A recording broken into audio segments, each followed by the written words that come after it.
and my coach, Sam Ochoa. I want to tell everybody thank you for this award. Thank Uriah and his team and everybody here.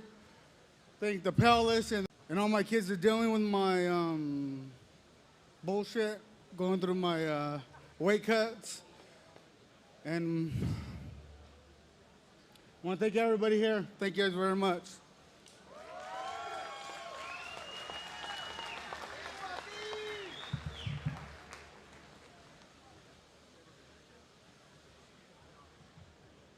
All right, guys, as you saw, Poppy's was very emotional right now, and I'm about to tell you why. Just a few short weeks ago, Poppy's Martinez lost his longtime mother, who he's very, very close with, to unfortunately cancer. So right now, I'm gonna ask my good friend Terry Burton to please toll the bell 10 times in honor of Poppy's mother as we throw her pictures up on the screen for you guys to look at.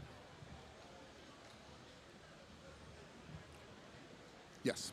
Everyone please stand as we toll the bell 10 times.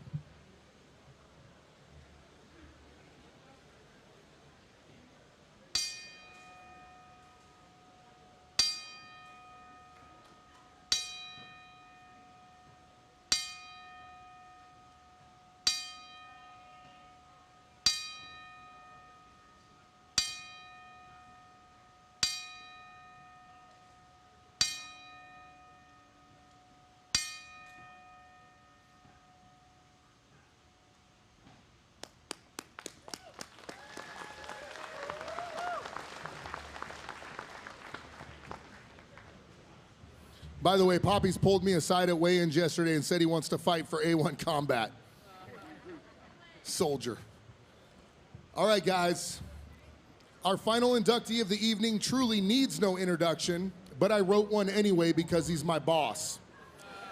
This inductee was born May 14th, 1979 in Isla Vista, California, and his parents had no way of knowing at the time that they had just birthed a future legend.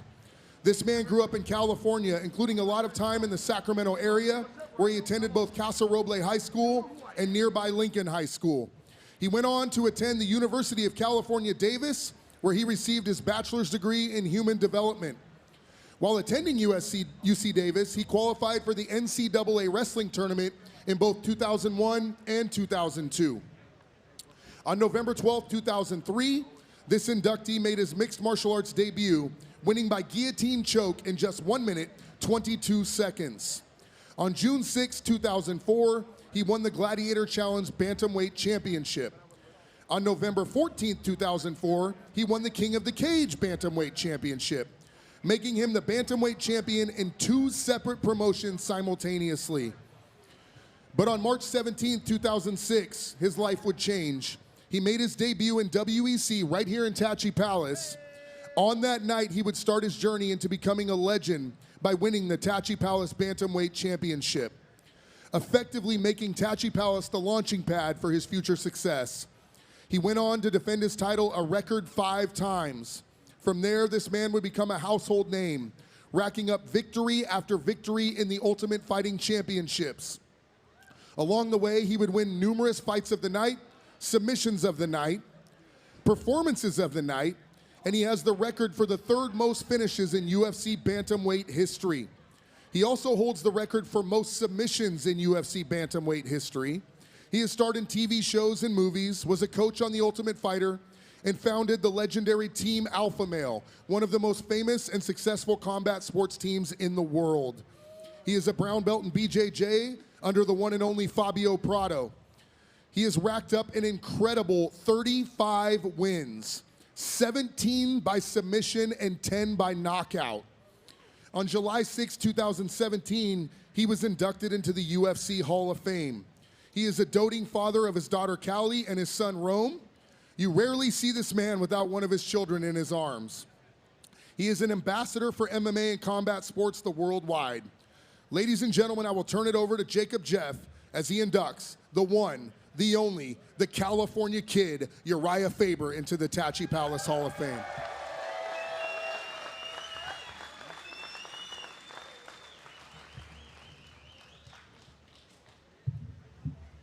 Uriah Faber.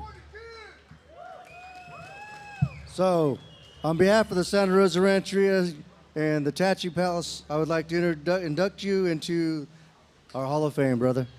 Thank you, brother. I'm also 1-0 against this guy. He took my fact. I am 0-1 against defending knee bars from Mr. Knee Bar. I let him do it because he had it tattooed on his leg. So, hey guys, thanks. This means a lot. This place means so much to me. I feel like it's an extension of my family, the Martinez family, the tribe here, and I'm pumped to bring back top-level mixed martial artists to a place that needs it. Some of the best fans on the planet, some of the best fighters on the planet, right out of this territory. An extension of my love for California. People call this the armpit of California. But hey, we don't stink. We're badass, all right?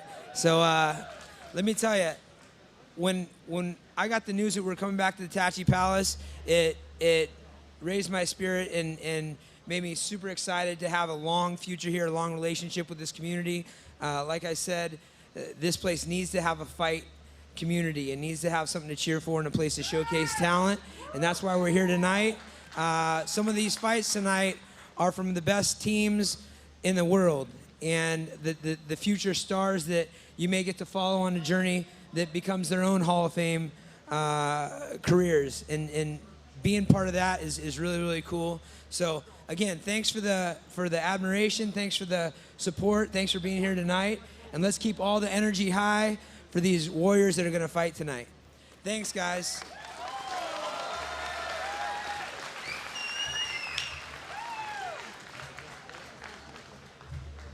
Gonna get a rematch. I, for one, have never knee-barred Uriah Faber. Jacob Jeff, you're one of the only people. All right, guys, that concludes our ceremony. I appreciate you guys honoring these fighters. These guys are legends that were made right here in Tattoo Palace. And in just about 5 minutes, we're gonna make some new legends.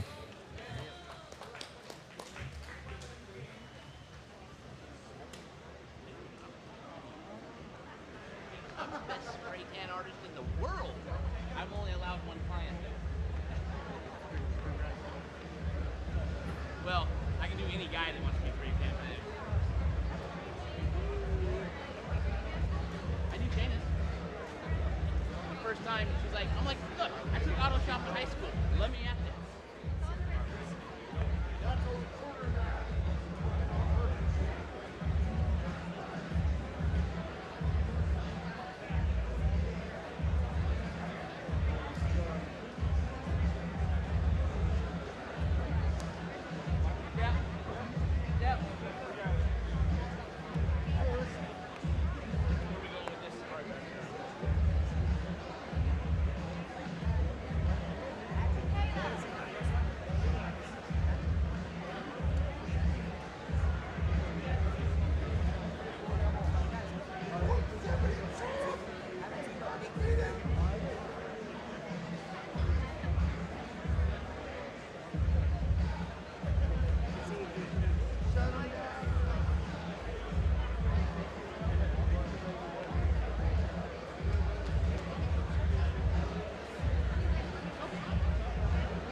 Ladies and gentlemen, welcome to Uriah Faber's A1 Combat 8. We're ready to start our prelims. Introducing first, Bruno Casillas. All right, guys. We are live on YouTube. It is A1 Combat 8. And we are at the Tachi Palace Casino Resort. We just had the Hall of Fame. Amazing. We had 3 inductees, Poppies Martinez, Doug the Rhino Marshall, Bellator vet, and of course the one and the only Uriah Faber, whose name sits on the marquee here tonight. And this is Bruno Casillas making his way to the cage to open up the prelim portion of our event. And Bruno Casillas, of course, out of the compound, he works with Sean Loeffler, one of my favorite people in the world, one of the best coaches on the planet, arguably one of the best fighters to ever live. And here you see Bruno walking down with Sean. That's Sean's fiance, by the way, right there. Getting married soon. She is one of the instructors at his school, so she will be in the corner as well. They call him Pelo Loco. He is 5'5", 6'1", 201 pounds. Coming off a big win. Submission in round 1 back in October of 2022. Number 3 light heavyweight in A1 Combat's rankings. I'm by myself, guys, for the prelim, but I'll have Uriah Faber in the seat next to me for the main card here tonight.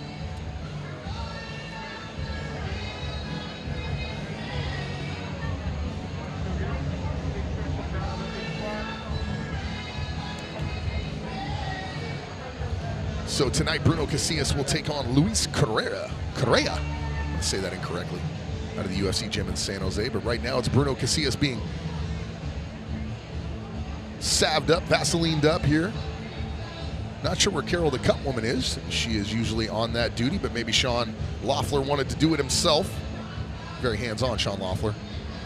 Guys, it is a legendary night. Make sure you guys, when this fight is over, tune into UFC Fight Pass, because we are going to be live with the main card on UFC Fight Pass, and you guys do not want to miss it, including our big flyweight title here tonight on the line in our main event. Anthony Doe taking on Joseph Morales, and that is going to be one heck of a fight. And it looks like Uriah might join me for the prelims with his brand new Tachi Palace. Okay. Uriah was on his way into the booth. There's Bruno Casillas in the middle, and Garrett Fertig will bring out his opponent. And now ready to make his way to the cage, Luis Correa.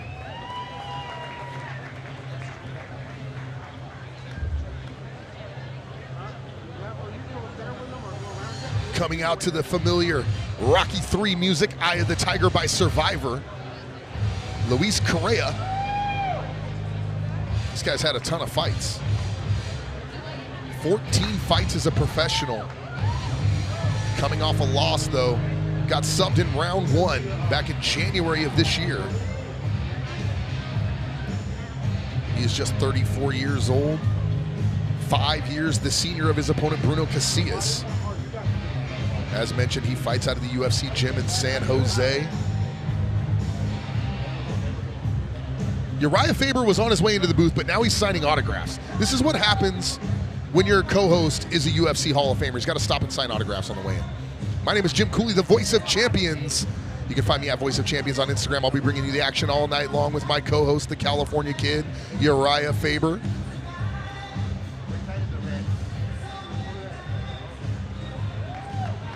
And this should be a good one to open the show here tonight on YouTube. And we will take a look at the tail of the tape in our opening contest. And it is Luis Correa, 34 years old, 193.5 pounds, 5'10". As I said, he's got 14 professional fights. His opponent is 39 years old, 5 years the senior. He's 5'5", 500 record, 201 for him. And he is 6 foot 1 inches tall. And Garrett Fertig will get this party started. Good evening and welcome as Uriah Faber's A1 Combat 8 kicks off our prelims live from the legendary Tachi Palace Casino Resort in Lemoore, California. Our prelims are presented by Jim Cooley's Fit Mafia, the future of fitness and bodybuilding. We now go 3 5-minute rounds in the light heavyweight division. Introducing first the Legacy Farms blue corner. At 6'1", his official weight 201 pounds even. Riding a 4-fight win streak, he makes his A1 Combat debut with 10 fights as a professional.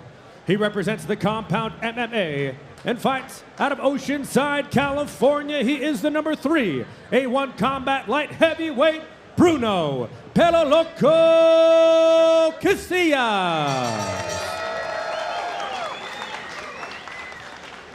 Now introducing his opponent across the cage, fighting out of the Legacy Farms red corner. At 5 feet 10 inches tall, his official weight 193 and 1/2 pounds. A veteran of 14 fights to his credit, he represents UFC Gym San Jose and fights out of San Jose, California, Luis Correa. Your referee, Ed Calantes.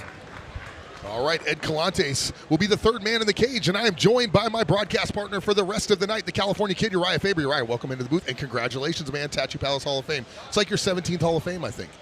We've done a couple. This is a big one. I've got a special place in my heart for the Tattoo Palace, so to be honored, and the guys that are going to be getting into this Hall of Fame throughout time are pretty impressive. There's a long list of people that have fought here. Absolutely. I mean, pretty much a who's who who's fought here. Absolutely. Blue tape on the gloves belongs to Bruno Casillas. Red tape on the gloves belongs to Luis Correa. And Bruno Casillas, as I said, coming off of a win. It was a submission in round 1 back in October, and coming off of a loss all the way back in January, which is last month for Luis Correa. Same thing, he got subbed in round 1. Both guys just sort of feeling each other out right now, Uriah. Double jab and a right hand there from Bruno Casillas. I like that they're both standing right in front of each other. I mean, you know, sometimes it's not the smartest way to fight, but it does make for an entertaining fight. That's Correa is in trouble already, and Bruno Casillas turns on the gas. And what a combination. This reminds me of when Chuck Liddell let loose on Tito Ortiz. That's right, looping punches. Yeah, and those ones are coming through. He throws some elbows in there, Uriah. It looks like Calantes is going to call this off. So it didn't take long, about 52 seconds for Bruno Casillas to come in and dispatch of Luis Correa in our opening contest.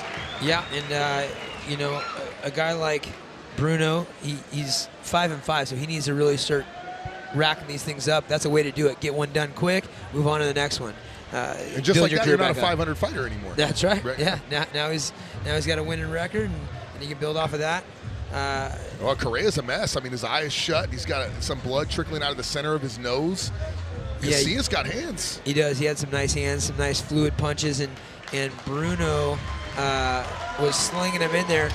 Lewis was covering up right down the middle and staying put. I think that was the problem. Needs to fight offline a little bit, yeah. Fight offline, be a little creative, get a little more comfortable in there. Absolutely. You see Sean Loeffler coming in, hand in the water to his fighter, Bruno Casillas, after picking up a TKO win in the first round. See some of the fans here at Tattoo Palace. And this is just the prelims, Uriah. We're on YouTube right now. When this fight's over, make your way over to UFC Fight Pass. If you don't have a membership, get one now, because the main card is coming your way next. 7 huge fights, including our flyweight title on the line tonight. Anthony Doe and Joseph Morales will get it on for the A1 Combat flyweight title. Oh, man, I'm super excited about that. I've been watching the fights that they've both had in the big shows. Both guys are super talented. They've got, you know, other sides of the planet. ONE FC and over in the Asian market, and then the UFC predominantly in the U.S., but all over the world.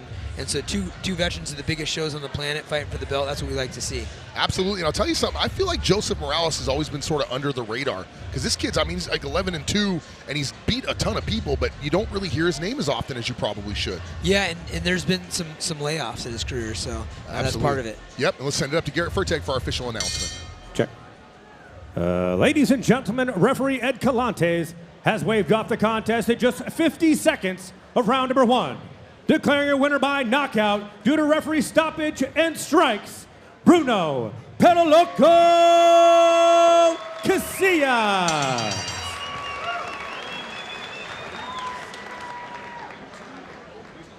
Fight Pass. Make sure you guys get a membership if you don't have one. Switch over to the other side. 7 big fights coming your way. We will open the show here tonight with Roselis Cardenas and Elijah Ozuna, and that should be a good bantamweight fight. Right? You know a lot about bantamweights, Uriah Faber. Absolutely, and these guys in particular. Elijah's a debuter, so you know he's got something to prove. When you have something to come out and prove on your first day. Oh, look at this. Yeah, there's the big shots. We were talking about it. Remind us of Chuck and Tito, and yeah, like you said, looping punches. Yeah, not a lot got through, but the ones that got through hurt, Uriah. Yeah, and on the other side was covering up, but not covering up and moving, just covering up. That's not a recipe for staying alive. So a little bit more head movement, a little bit more footwork maybe would have saved him there. Or 100%. prolonged it a little bit. Yeah, probably. Even clinching onto the guy could have been nice. Absolutely, guys. So we're going to sign off here on YouTube as you watch Bruno Casillas put hands on Luis Correa in our prelim fight, the one and only prelim fight we had tonight, because, of course, we had the special Tachi Palace Hall of Fame. We are in Lemoore, California, guys, hallowed ground. Tachi Palace Casino Resort, home of WEC, home of Palace Fighting, home of Tachi Palace Fighting, and now the home of Uriah Faber's A1 Combat. Make sure you guys make your way over to see Elijah Ozuna and Rosellis Cardenas open the show on UFC Fight Pass. We'll see you there.